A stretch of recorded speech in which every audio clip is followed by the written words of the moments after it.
Un lycéen stupéfié découvre que son prof est le créateur de Skibidi Toilet. Lycéen timide, Alex vivait dans un monde de chiffres et d'équations, un univers aussi précis et ordonné que sa propre existence était chaotique et incertaine. En classe, il se fondait dans le décor, une ombre parmi les autres, la tête constamment baissée sur ses cahiers, évitant à tout prix le regard sévère de Monsieur Harrison, son professeur de maths. Harrison, c'était un bloc de granit, austère et inflexible, un homme dont la simple présence suffisait à instaurer un silence de mort dans la salle. Ses cours étaient des marathons de formules complexes, débités d'une voix monocorde, sans une once d'humour ou de chaleur humaine. Pourtant, en dehors de ces murs austères, Alex avait un refuge, un échappatoire coloré et bruyant, YouTube. Et au sein de cet océan de contenu, une chaîne régnait en maître dans son cœur, celle de Dafuk. Boom, le créateur anonyme du phénomène mondial, Skibidi Toilet. Skibidi Toilet, c'était l'absurde incarné, une série de courts-métrages animés où des têtes humaines sortaient de toilettes et se livraient une guerre sans merci contre des hommes à caméra ou à haut-parleur à la place de la tête. C'était brut, c'était étrange, c'était hypnotique, et surtout, c'était incroyablement populaire auprès de la Gen Z. Alex était obsédé. Il connaissait chaque épisode par cœur, décortiquait les théories de fans sur Reddit, et passait des heures à reproduire les mêmes sur TikTok. Dans le secret de sa chambre, il se laissait emporter par le chaos organisé de Skibidi Toilet, un contraste saisissant avec l'ordre rigide de sa vie scolaire. Il rêvait de percer le mystère qui entourait Dafuk. Boom, cet artiste invisible qui avait réussi à captiver des millions de jeunes à travers le monde avec une idée aussi folle. Qui se cachait derrière ce délire? Un génie incompris? Un adolescent boutonneux? Un collectif d'artistes underground? Le mystère était entier, et Alex adorait ça. Ce matin-là, Monsieur Harrison était particulièrement inflexible. Son cours était un supplice, une avalanche de théorèmes incompréhensibles et d'exercices impossibles. Alex luttait pour rester concentré, ses pensées vagabondant vers le nouvel épisode de Skibidi Toilet sorti la veille. Soudain, une sonnerie stridente retentit, le signal de la fin du cours. Un soupir de soulagement collectif parcourut la classe, mais Monsieur Harrison ne bougea pas. « N'oubliez pas de faire l'exercice 42 pour demain », lança-t-il d'une voix glaciale avant de ramasser ses affaires avec une lenteur méthodique. Alex attendit que la salle se vide pour se lever à son tour.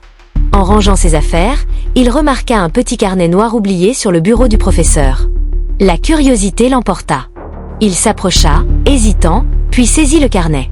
C'était un simple carnet de croquis, usé par le temps, avec un élastique détendu qui peinait à le maintenir fermé.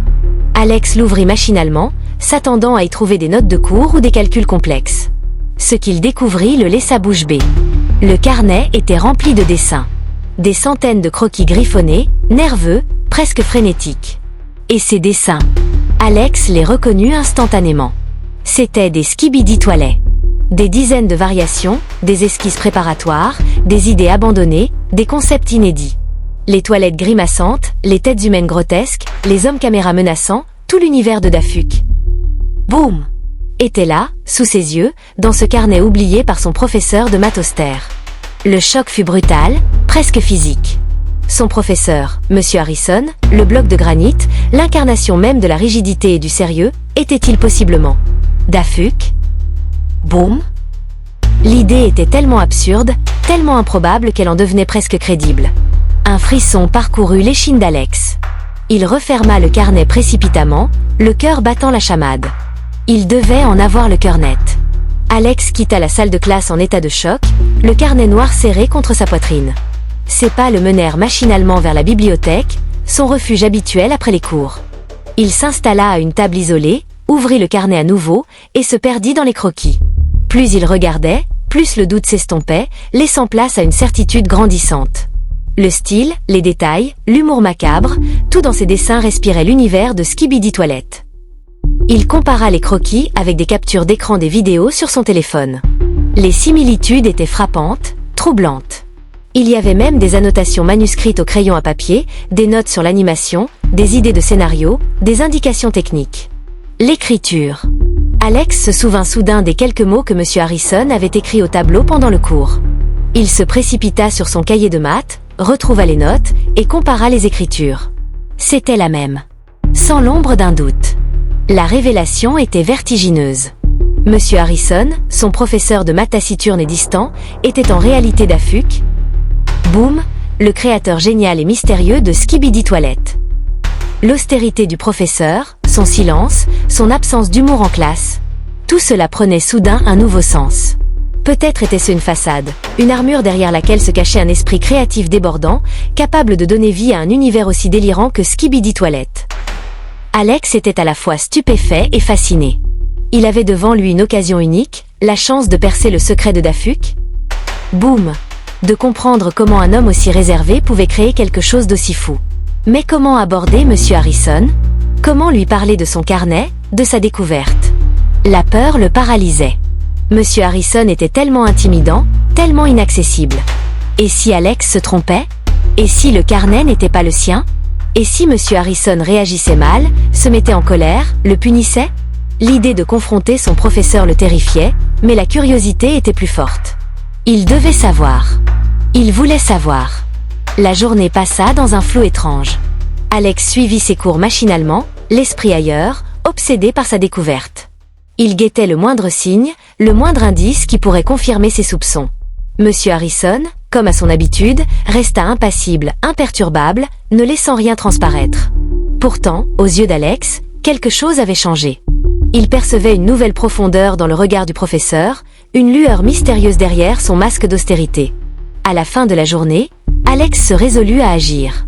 Il attendit la sortie des classes, puis se posta devant la salle des professeurs, le carnet noir caché dans son sac à dos. Son cœur battait à tout rompre, ses mains étaient moites. Il hésitait, prêt à faire demi-tour à tout instant. Mais il savait qu'il ne pourrait pas vivre avec le doute. Il devait affronter Monsieur Harrison, coûte que coûte. Après de longues minutes d'attente interminable, Monsieur Harrison sortit enfin de la salle des professeurs. Il était seul, comme toujours, et semblait encore plus sombre et distant que d'habitude. Alex rassembla tout son courage et s'approcha. « Monsieur Harrison ?» Sa voix trembla légèrement. Le professeur s'arrêta, le regard froid et interrogateur. « Oui. Monsieur, j'ai trouvé ça, ce matin, dans votre salle de classe. » Alex sortit le carnet noir de son sac et le tendit timidement au professeur. Monsieur Harrison fronça les sourcils, prit le carnet et l'ouvrit. Son visage se figea. Un éclair de panique traversa ses yeux, aussitôt remplacé par une expression indéchiffrable. Un long silence pesant s'installa entre eux. Alex retint son souffle, attendant la réaction du professeur, partagée entre l'espoir et la peur. Finalement, Monsieur Harrison referma le carnet lentement, le regard toujours fixé sur Alex. « Où avez-vous trouvé ça ?» demanda-t-il d'une voix étonnamment calme, presque neutre. « Sur votre bureau, après le cours de maths, répondit Alex, le souffle court. Je suis désolé, je n'aurais pas dû le regarder, mais vous l'avez fait, le coupa Monsieur Harrison, toujours aussi calme, mais avec une pointe de gravité dans la voix. Et vous avez vu ce qu'il y avait dedans. Alex hocha la tête, incapable de parler. Monsieur Harrison soupira, et un léger sourire amer se dessina sur ses lèvres. Skibidi Toilette, murmura-t-il, comme pour lui-même. Vous connaissez ? demanda Alex, les yeux brillants d'excitation. Monsieur Harrison le regarda longuement, un mélange de tristesse et de résignation dans le regard. Oui, je connais, répondit-il enfin. Je suis Dafuk ? Boum, point. La confession tomba comme un coup près, confirmant les soupçons d'Alex et ouvrant un nouveau chapitre, encore plus inattendu et bouleversant, dans leur histoire improbable. Le mystère était levé, mais un autre, bien plus complexe, venait de commencer. Pourquoi un professeur de maths aussi austère se cachait-il derrière un univers aussi absurde ? Et surtout, qu'allait-il se passer maintenant ? La nouvelle se répandit comme une traînée de poudre dans le lycée. Alex, malgré sa discrétion habituelle, ne put garder le secret plus longtemps. L'excitation était trop forte, le choc trop immense. Il confia sa découverte à ses meilleurs amis, qui à leur tour, partagèrent l'incroyable rumeur. Au début, l'incrédulité domina. Monsieur Harrison ? Dafuk ? Boum ? Impossible. Mais la preuve était là, le carnet noir, les croquis, la confession du professeur lui-même à Alex. Peu à peu, l'incrédulité se transforma en fascination, puis en excitation délirante. L'idée que leur professeur de maths, l'homme le plus ennuyeux et le plus strict du lycée, soit en réalité le génie créatif derrière Skibidi Toilette était tellement absurde, tellement géniale, qu'elle emballa toute l'école. Les réactions furent mitigées, bien sûr. Les professeurs, pour la plupart, restèrent sceptiques, voire désapprobateurs. N'importe quoi, marmonna Madame Dupont, la professeure de français, ces jeunes et leurs histoires farfelues. Monsieur Dubois, le professeur d'histoire, se montra plus amusé. Après tout, dit-il en souriant, l'art prend parfois des chemins inattendus. Mais ce furent les élèves qui s'emparèrent de la nouvelle avec un enthousiasme débordant. « C'est incroyable !» s'exclama Léa, la déléguée de classe. « On a Dafuk ? Boum ! Dans notre lycée. C'est fou !» Rapidement, les couloirs du lycée vibrèrent d'une nouvelle énergie. Les élèves chuchotaient, riaient, échangeaient des théories, dessinaient des skibidi toilets sur leurs cahiers. L'austérité habituelle du lycée s'était fissurée, laissant place à un vent de folie douce, un parfum d'absurde qui flottait dans l'air. Alex, malgré sa timidité, se retrouva au centre de l'attention, assailli de questions, félicité pour sa découverte. Pour la première fois, il ne se sentait plus invisible, plus transparent. Il était celui qui avait percé le secret de M. Harrison, celui qui avait révélé au monde la double vie de leur professeur de maths. L'euphorie fut de courte durée. Le lendemain matin, une note officielle de la direction fut affichée sur les panneaux d'information du lycée. Le ton était grave, solennel, alarmiste. La direction, suite à de récentes révélations concernant M. Harrison, annonçait l'ouverture d'une enquête interne sur la nature et la pertinence de ses activités extrascolaires. Le mot « pertinence » était souligné, lourd de sous-entendus. Le communiqué se concluait par une promesse de transparence et de mesures appropriées pour garantir la sérénité et la moralité de l'établissement. En clair, M. Harrison était en danger. L'enquête interne, aux yeux des élèves, n'était qu'un prétexte pour le licencier. « Ils vont le virer, c'est sûr », murmura Max, l'un des amis d'Alex. « Ils ne peuvent pas accepter qu'un prof de maths respecté soit le créateur d'un truc aussi débile que Skibidi Toilette. » L'indignation monta rapidement parmi les élèves. L'injustice était flagrante. M. Harrison n'avait rien fait de mal. Ces vidéos étaient certes absurdes, mais elles étaient inoffensives, même populaires dans le monde entier. Pourquoi la direction s'acharnait-elle ainsi? Par puritanisme? Par peur du ridicule? Par simple incompréhension générationnelle? Alex se sentait coupable. C'était à cause de lui, à cause de sa découverte, que M. Harrison se retrouvait dans cette situation. S'il n'avait pas trouvé le carnet, si la vérité n'avait pas éclaté, tout serait resté comme avant. M. Harrison serait resté son professeur de maths austère et distant, et Dafuk, boum, serait resté un mystère anonyme. Mais maintenant, la boîte de Pandore était ouverte, et les conséquences risquaient d'être désastreuses. Il devait faire quelque chose. Il devait défendre M. Harrison. Mais que faire? Comment lutter contre la machine administrative, contre la direction du lycée, contre le jugement moralisateur des adultes? L'idée germa lentement dans son esprit, une idée folle, absurde, mais potentiellement géniale. Si la direction voulait licencier M. Harrison à cause de Skibidi Toilette, alors ils allaient leur donner du Skibidi Toilette jusqu'à plus soif. Ils allaient organiser une révolte. Une révolte absurde, à l'image des vidéos de Dafuk. Boum, une révolte avec des masques de toilettes chantants. L'idée était tellement folle qu'elle avait toutes les chances de marcher. L'appel à la révolte fut lancé sur les réseaux sociaux. Un hashtag fut créé, hashtag soutien Harrison, hashtag Skibidi pour la vie. Un événement Facebook fut organisé, manifestation pacifique et absurde devant la direction du lycée pour défendre notre prof Dafuk. Boum! Le message était clair, le ton humoristique et ironique, l'objectif sérieux, sauver M. Harrison. Contre toute attente, l'appel fut entendu. Les élèves, galvanisés par l'idée de défendre leur professeur et de faire une farce monumentale à la direction, répondirent en masse. Des masques de toilette en carton furent confectionnés à la hâte, décorés de slogans absurdes et de dessins grimaçants. Des playlists de remixés de la chanson Skibidi Bo Pièce Yes furent préparées. Le jour de la manifestation, une foule hétéroclite se rassembla devant les portes du lycée. Des centaines d'élèves, masqués de toilettes chantantes, dansaient et chantaient en boucle le fameux refrain, brandissant des pancartes humoristiques et des caricatures de la direction. L'absurdité de la scène était à son comble. Un rassemblement de toilettes chantantes devant un lycée, c'était du jamais vu. Les passants s'arrêtaient, amusés et perplexes, les voitures ralentissaient, les téléphones portables filmaient la scène sous tous les angles. La révolte Skibidi Toilette était en marche. La direction fut prise de court.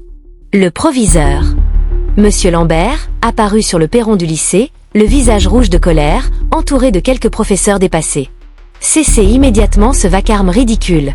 hurla-t-il d'une voix étranglée. « Rentrez en classe. Vous serez tous punis. » Mais les toilettes chantantes ne l'entendirent pas. La musique continuait de résonner, les élèves de danser et de chanter, l'absurdité de la situation atteignant des sommets inégalés. Alex, masqué lui aussi, se tenait au premier rang, menant la danse, le cœur battant d'excitation et de peur mêlée. Il ne savait pas comment tout cela allait finir, mais il savait qu'ils étaient en train de faire quelque chose d'important, quelque chose d'inoubliable. La manifestation dura plusieurs heures, sous le regard médusé de la direction et l'œil amusé des médias locaux, rapidement alertés par le buzz sur les réseaux sociaux. Finalement, M. Lambert, vaincu et à bout de nerfs, accepta de recevoir une délégation d'élèves. Alex, en tant qu'instigateur de la révolte, fut désigné pour prendre la parole. Face au proviseur et à une partie du corps enseignant, toujours masqué, il plaida la cause de M. Harrison avec une éloquence inattendue. Il expliqua la passion de leur professeur pour la création, l'innocuité de ses vidéos, l'injustice de la situation. Il rappela que Skibidi Toilet, au-delà de l'absurde, était une œuvre d'art, une expression de la créativité, un phénomène culturel de leur génération. Et surtout, il insista sur le fait que M. Harrison était un excellent professeur de maths, apprécié de ses élèves, et que le licencier serait une erreur, une injustice, un acte de censure ridicule et contre-productif. Le silence se fit lourd dans le bureau du proviseur après le plaidoyer d'Alex. M. Lambert, visiblement ébranlé par l'ampleur de la révolte et l'argumentaire inattendu de l'élève masqué, semblait hésiter.